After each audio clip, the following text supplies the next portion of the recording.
Hello everyone, my name is Carlie Hamilton and I'm here with you today for another layout process video. This one is layout number 71 for the year, and I did it back in mid-April, so I'm starting to catch up with some of my older process videos. This one is for my career album. And before I started this video, I was playing around with the paper that I'd picked out and also with my photos that I'd picked out, and I sort of half already worked out how I'm going to lay this one out. This one, that main background paper there that I've decided to use is an old die cuts with a view paper that I'm trying to finally use up this paper pad. I don't have very many sheets left of it. It's one of those purchases that I made a long time ago, and it was when I was going through my travel phase where I pretty much just bought every single anything that was something to do with travel. And so I picked up this paper pad and I really did not like half of the stuff in it. So a lot of the papers and everything I ended up using for various other projects, and I actually also got rid of a whole heap and only kept a couple. And so I think I'm pretty much hopefully done with that paper pad now. It was an Asia paper pad. So I am, as I said, I'd laid out sort of how I was going to set out this page already, and I liked that all those little pictures that I'd printed out, they fit perfectly up the side of the page, and then I've stuck two smaller photos together there to make a 4x6 sort of size there, and I'm going to put them as my main pictures. So I'm just matting them there in some cardstock and then some pattern paper. Now these pictures are from the palace in Seoul, and just various ones of us around the grounds. They're just various things that I thought were fun, and then there was also some pictures of us playing around. And I am wondering whether I should mat those photos down the side in that wood grain sort of paper as well, but I decided not to. There's also a sort of directions paper that I've got out. It says one way and things like that. And I really want to try and incorporate that into this paper, this page as well. So I've stuck everything down now. Committed to like the basic layout of how it's going to be, and now I'm going to try and start embellishing the page. So as I said, that's the paper there I was just talking about, and I really want to include it, so I cut off a strip hoping that I can somehow include a strip somewhere. This box here that I've just pulled out is my larger die cuts and stickers box, and yeah, it has a lot of like larger sort of pieces of paper in there, and as you can see, it was at the stage here where it was getting quite empty, and since then I have gone through a whole heap of my scraps, and I have filled that box up again.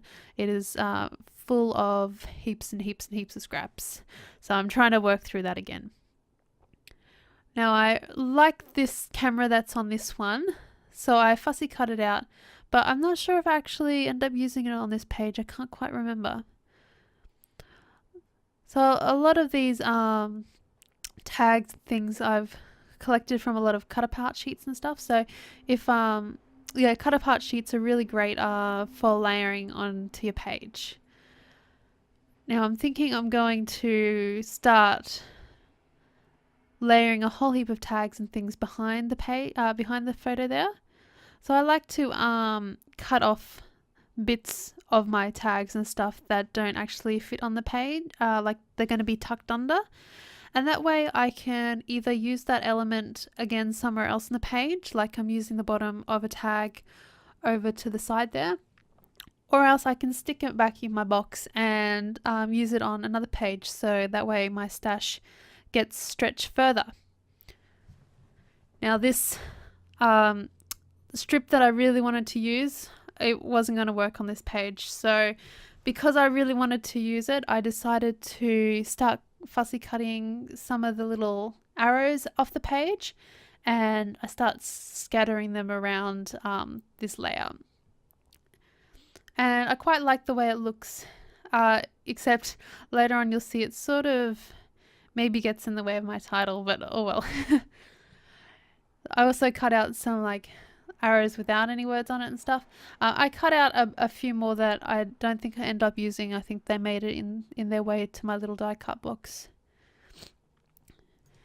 So the majority of this layout, the embellishing, is off to that little side there and on top of my photo cluster there. And as you can see, I put some of the same sort of elements in both of them to tie them together. And I really love the way that this page came out in the end. I think that it has a lot of depth and dimension to it, and it was really easy to do. I decided to glue all these down with my wet glue just because it's easier than using the dry glue. You can just like squirt a little bit under and you don't have to remove them all and lose your placing. And to make it look a little bit more interesting, I go through all the elements and curl up the corners or the edges of them, and that makes them look like they're just sort of popping off the page a bit there. I stick down those one ways with my double-sided tape though. I don't know why. I just did. So here is my sticker sheet there. I got that from my mind's eye, and this was maybe the start of my obsession with having lots of little word stickers all over the page. I'm not really sure. I've also found a geotag in my sticker sheet. I think that's from the pier.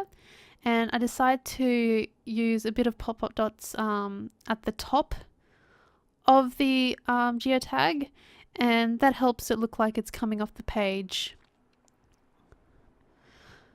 I also tuck that behind the one-way little sign there, and that also helps it sort of look like the page is really full of dimension by tucking it under something, but also having it pop off the page with the foam dot.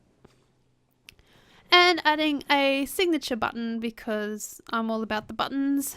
A bit sad, I'm running really low on buttons. So I'm getting towards the end of the page now, but I feel like it's a little bit unbalanced and it needs something else. So I get out a bit of that cardstock that I had left over and I chop it down a little bit to create another little space on the top of the page. I'm also going to use this as the grounding for my title, and I put a bit of that wood paper as well, just to tone down the brown because it is a real strong brown color. And I sort of offset it there. Instead of matting it nice and neatly, I sort of use it as a shadow, and then I whack it down. Next I'm going to have a look through all my letter stickers, and I just keep them in a pink box beside my desk here so they're really easy to grab. And I pull out some of these basic grey stickers that I bought a long time ago. They are from Basic Grey's Urban Prairie line, so I don't know what year that came out in, but I've gotten really good use out of these letter stickers, so I've got quite a few of them left. I end up inking the edges of them just because they actually are really close to the background colour, the colour of the background paper, so I ink the edges just to give them a bit more definition. And I don't think I actually got it on camera, but after I'd turned everything off and stopped recording, I ended up putting dimensional magic on the top of the letter stickers just in an attempt to make them stand out a little bit more. And actually the result is that they like really made the letters pop off the page. It really defined the letters from the background, whereas right now, as you can see, they kind of blend into the background. And I think it's this layout that started me on my trend of just using dimensional magic on all my titles. It's a little bit of a phase that I'm going through at the moment, and I just find that it really helps make the title pop off the page. I know a lot of this is probably why a lot of people use the thickers stickers for titles, because they're already, you know, thick and already pop off the page. I've actually never owned thickers before in my life. I think it's because these letter stickers are always so much cheaper than what I find thickers to be. Thickers are a little bit more expensive, and I never seem to catch them on the sales, or if they are on sale, the other letter stickers are also on sale and they're cheaper. So yep, I'm a thicker virgin. So I call this layout Explore the Grounds. I also use another basic grey letter stickers for the grounds. They are from the basic grey blush collection. And then I also use the October Afternoon tile stickers. And as you can see, I add another one-way sign to the top of like to my title area, because I felt it needed like a little embellishment there, but it might sort of get away from, like, make the title a bit confusing. Explore one way the grounds. It sort of makes sense, but I think the title is a bit more clearer afterwards when I add in the dimensional magic. So as you can see, I'm doing my usual finishing touches of adding enamel dots to the page, and I also add a little bit of bling. This was before. I think I'm all enamel dotted out at the moment. I'm not putting enamel dots on my pages quite as much as I was at the start and the middle of April. And there's some bling. I'm actually really happy I've finished this sheet of bling now. It's actually just a cheap one that I bought from Kmart for $1 or something like that. So it's all used up, y'all. Yay! Happy empty packet dance. Anyway, that is my layout. I'm giving you a bit of a close-up now. And as I said later, I add some dimensional magic to the title, trying to show you the layers there on the top. But the way that my camera is positioned, it's right close to my monitor. It makes it really hard to sort of show bits of the page. But oh well, there you go. I hope you've enjoyed this video and have gotten something out of it. Do let me know what you think in the comments below. I really appreciate you taking the time to leave me a comment, and I try and read and respond to every single one. You can find out more about this layout and see a whole heap more at my blog, which is createmess.com. I hope this has inspired you to make a mess, and I will see you next time. Bye!